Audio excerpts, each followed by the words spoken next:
मुसलमानों, अगर तुम्हारी याददाश्त कमज़ोर नहीं है तो तुम्हें याद होगा वो कश्मीर की मासूम बच्ची आसिफा के साथ जिना और घिनौने कत्ल का वाक़या और उसके मुजरिमीन। हम यहाँ ज़्यादा तफसील में ना जाकर सिर्फ इतना याद दिलाना चाहते हैं कि क्योंकि हमें भूलने की बीमारी है, एक के बाद एक जिना, कत्ल और हुजूमी तशद्दुद के वाक़यात हमारे सामने आते हैं। हम कुछ वावेला मचाते हैं, फिर भूल जाते हैं और अगले कत्ल और किसी के साथ जिना की वारदात का इंतज़ार करते हैं। यही हाल हम हिंदुस्तानी मुसलमानों का होकर रह गया है। बहरहाल हम यहाँ जिक्र कर रहे हैं आसिफा के साथ हुए जुल्म के ख़िलाफ़ कानूनी लड़ाई लड़ने वाले वकील मुबीन फ़ारूकी का। मुबीन फ़ारूकी को टॉर्चर किया जा रहा है, उन पर झूठे इल्ज़ाम लगाए जा रहे हैं, उन्हें झूठे मुकदमात में फंसाया जा रहा है। ये आमना सामना मीडिया नहीं कह रहा है, ये बात मुबीन फ़ारूकी अपनी ज़बान से फेसबुक लाइव में कह रहे हैं और मदद मांग रहे हैं आपसे, जिन्होंने इंसाफ दिलाने के लिए आसिफा के ख़ानदान की मदद की थी। आइए देखते हैं वो वीडियो जो मुबीन फ़ारूकी ने जारी की है। अस्सलाम वालेकुम। मैं सभी दोस्तों से गुजारिश करना चाहता हूं कि जैसे आप जानते हैं मैं मुबीन फ़ारूकी मुस्लिम फेडरेशन पंजाब का प्रेसिडेंट भी हूं और आसिफा केस में जैसा भी मेरा जो भी मुझसे बन पाया, मैंने इंसाफ दिलाने के लिए जो भी कोशिश की उसका मुझे इनाम मिल रहा है। यहाँ पे पंजाब में आपको पता है किसकी सरकार है और यहाँ पे मेरे ख़िलाफ़ आज एक झूठा पर्चा दर्ज कर दिया गया है। आपको जानकर खुशी होगी कि इंसाफ दिलाने वाले को आज खुद बेइंसाफ़ी हुई है मेरे साथ और मेरे ख़िलाफ़ एक झूठा मुकदमा दर्ज कर दिया गया है कि मैंने किसी के घर पर जाके रात को किसी के हमला कर दिया, जबकि जिस शख्स की तरफ से कंप्लेंट दी गई है वो लगातार 14 तारीख से मेरे एक ग्रुप बना के मुझे ऐड करके लगातार गालियां दे रहा है, जिसकी कम से कम 200 रिकॉर्डिंग मेरे पास पड़ी है। और मैंने वो लगा के पुलिस को 20 तारीख को एक कंप्लेंट दी थी कि सर ये लोग मुझे तंग कर रहे हैं, मुझे मारने की कोशिश कर रहे हैं, मुझे धमकियां दे रहे हैं। मगर उस कंप्लेंट के ऊपर पुलिस ने कोई कार्रवाई नहीं की। लोकल डीएसपी मलेरकोटला को मैंने दरखास्त दी थी, मैंने एसएसपी संगरूर से भी बात की थी, उसके बावजूद मेरी दरखास्त पे कोई कार्रवाई नहीं हुई। मेरे पास वो सारे सबूत पड़े हैं जो उन्होंने मुझे गालियां दी, मुझे धमकियां दी, मेरे ऊपर पता नहीं कैसे कैसे फॉल्स एलिगेशन लगाए बिना किसी सबूत के।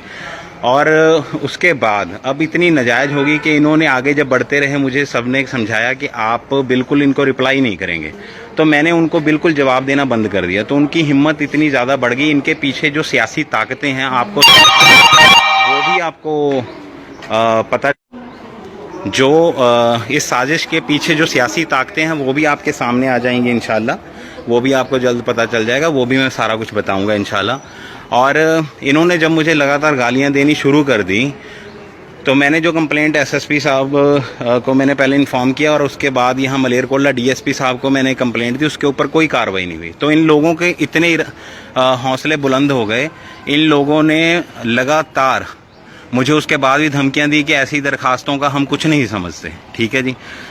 उसके बाद इन्होंने मेरे खिलाफ बैनर छपवा के, पोस्टर छपवा के शहर में लगाने की कोशिश की। तो 10:30 बजे की बात है 22 जून की। तो मैंने सबसे पहले एसएसपी संगरूर साहब को फ़ोन किया, जो मेरे पास पूरा रिकॉर्ड पड़ा है। उसके बाद यहाँ पे लोकल एसपी साहब और डीएसपी साहब से मेरी बात हुई कि ये लोग मुझे इतने दिन से परेशान कर रहे हैं, आपने कोई एक्शन नहीं लिया इनके खिलाफ और आज ये इतने ज़्यादा आगे बढ़ चुके हैं कि ये मेरे खिलाफ यहाँ पे झूठे इल्ज़ाम लगा के पोस्टर लगाने लगे हैं। तो मैं यानी कि वो पोस्टर उतारने के लिए आपकी मदद चाहिए, आप पुलिस भेजिए।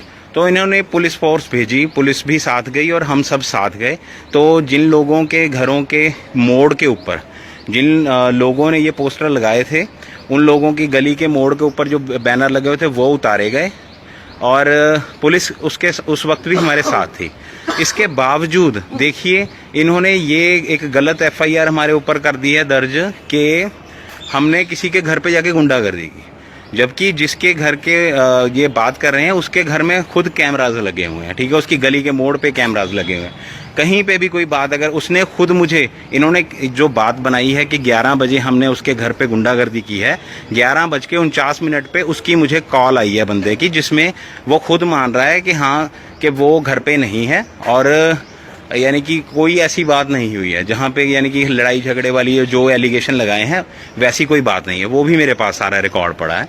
तो ये देखिए कि इस वक्त इन्होंने इतना ज़्यादा मुझे तंग परेशान किया है, इतना मेरी फैमिली को गालियां दी इन लोगों ने, ठीक है, कोई कुछ नहीं कर रहा है। मैं सारे हिंदुस्तान से मैं एक अपील करना चाहता हूँ, ख़ासकर मेरे जो भाई हैं, कि अगर इंसाफ दिलाने वाले लोगों के साथ ऐसी बेइंसाफ़ी होगी, इन्होंने इतनी ज़्यादा मेरे ऊपर आप समझ नहीं सकते कि जिस दिन से इस केस का फैसला आया है कि मैंने क्या क्या सहा है। मेरे फैमिली तक को गालियां दी गई और मैं इतना परेशान हूँ। आज मेरे ऊपर इन्होंने पॉलिटिकल इन्फ्लुएंस के अंडर, पॉलिटिकल इन्वॉल्वमेंट के साथ इन्होंने मेरे खिलाफ पर्चा दर्ज करवाया, झूठा पर्चा दर्ज करवाया है। सारे सबूत मेरे पास पड़े हैं और सारा कुछ मैं इंशाल्लाह साबित करूँगा।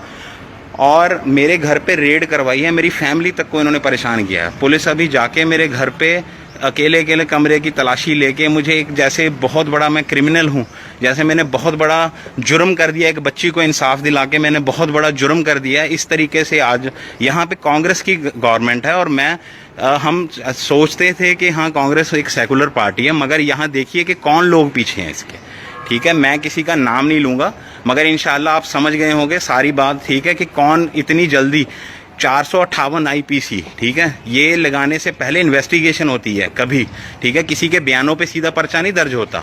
इन्होंने 458 का पर्चा दर्ज कर दिया बिना, सिर्फ एक बयान के ऊपर, बिना इन्वेस्टिगेशन किए, बिना किसी की इंक्वायरी किए, ठीक है। और आज इतना ज़्यादा जुल्म हुआ है मेरे ऊपर, ठीक है। अगर आप सब लोग चुप बैठे रहेंगे तो कोई इंसाफ के लिए आवाज़ नहीं उठाएगा। मेरी आप सबसे गुजारिश है कि सारे भाई इस वीडियो को ज़्यादा से ज़्यादा शेयर करें, मुझे इंसाफ दिलाएं। कांग्रेस की जो सीनियर लीडरशिप है सेंटर में, मैं उनसे भी गुजारिश करता हूं कि यहाँ पे देखिए कि आपके बंदे क्या किस लेवल तक आ चुके हैं कि हमारे ऊपर ही पर्चा इन्होंने दर्ज करवा दिया। आप सबसे मेरी गुजारिश है कि जो लोग भी कांग्रेस से जुड़े हुए हैं वो पंजाब कांग्रेस के साथ कांटेक्ट करें, उनसे पूछें कि ऐसे जब मैं इतने दिन से मैं रो रहा हूँ, पीट रहा हूँ कि यार मेरे खिलाफ इतनी बड़ी साजिश हो रही है, मैंने सबको कहा, मैंने सबके सामने इल्तिजा की, ठीक है, मेरे पास सारे सबूत पड़े हैं, सारी रिकॉर्डिंग्स पड़ी हैं, मेरे ऊपर इतने फॉल्स एलिगेशंस लगाए गए कि जी मैंने पता नहीं क्या कर लिया, कहाँ से क्या।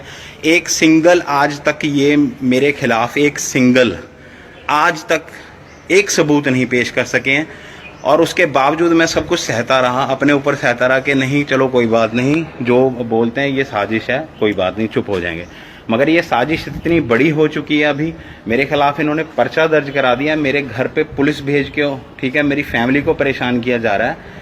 और मैं गुजारिश करता हूँ इस वीडियो को ज़्यादा से ज़्यादा शेयर करें, सबको पता चले, कांग्रेस की सीनियर लीडरशिप को पता चले कि यहाँ पे क्या हाल है, लॉ एंड ऑर्डर का यहाँ पे क्या हाल है, ठीक है, किस तरीके से किसी बंदे को कितना परेशान किया जा रहा है, ठीक है। हम कहते हैं कि ये फलां फिरका परस्त पार्टियां हैं, ये फलां, ठीक है, वो तो मेरे दुश्मन हैं ही, वो तो जिन्होंने, ठीक है, मुझे कोई परवाह नहीं है, आज भी मुझे कोई परवाह नहीं है। मैं जेल जाने का, मैं जाऊंगा यहाँ से सीधा मैं पुलिस स्टेशन जाऊंगा, मुझे किसी को और हेलो, मैं यहाँ लोकल SHO को मैं बोलना चाहता हूँ, मुझे ढूंढने की ज़रूरत नहीं है, मैं तुम्हारे पास ही आ रहा हूँ, मुझे करो, सज़ा दो मुझे, मैं मुजरिम हूँ, मैं अपनी कौम के लिए लड़ा हूँ, मैं उस बच्ची के लिए लड़ा हूँ, मैं मुजरिम हूँ, ठीक है। इस मुल्क में इंसाफ के लिए लड़ना जुर्म है, बहुत बड़ा जुर्म है, आपको झूठे पर्चों में फंसाया जाएगा। SHO साहब मुझे ये बताओ कि जिस दिन का ये आपने FIR कर दी है, मैं आपके पास बैठा था 11:30 बजे, तो मैं आपके पास बैठा था, तो 11 बजे कैसे हमला हो गया?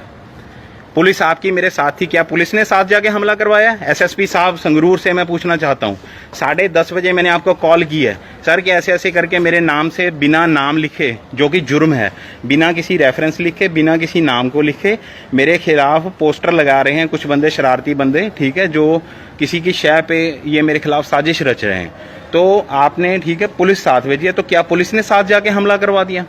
458 किसी के घर पे फौजदारी, पुलिस मेरे साथ साथ जा रही है, पुलिस ने मेरे साथ जाके यानी कि हमला करवा दिया। आपका कहने का मतलब ये है, आपने जो पर्चा दर्ज किया सर मैं पूरे हिंदुस्तान को ये अपील करता हूँ कि यहाँ पे जो इतना जुल्म हुआ है मेरे साथ, उस सब के लिए आवाज़ उठाएं। अगर इंसाफ को ज़िंदा रखना है, अगर आप चाहते हैं कि उस बच्ची का अभी इंसाफ मिला नहीं है, उस बच्ची को, उस फैमिली को इंसाफ नहीं मिला है, अभी जो दोषी बचे हैं, ठीक है, जो जिनको सज़ा नहीं मिली है या जिनको कम सज़ा मिली है, उनके खिलाफ भी हम अपील में जा रहे हैं।